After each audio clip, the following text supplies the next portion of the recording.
Liebe Fußballfreunde,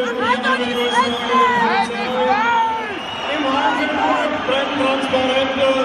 Hier werden sich die Einsatzkräfte und andere unterlassen sich sofort das Anzünden von Fahnen und Transparenten.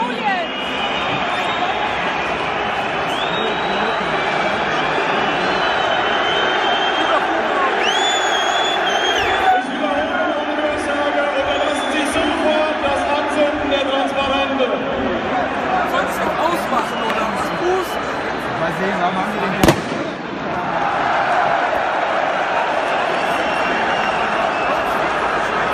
Ich würde einfach die Fenster Mensch, hör mal auf, du Arschloch da oben! Ist da! Im Anbetracht der aktuellen Situation unterlassen Sie das Abrennen von Feuerwerkskörpern und hören Sie auf, Transparente anzuzünden.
Deswegen gehen Sie sofort zurück in den Block.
kann es auch gehen.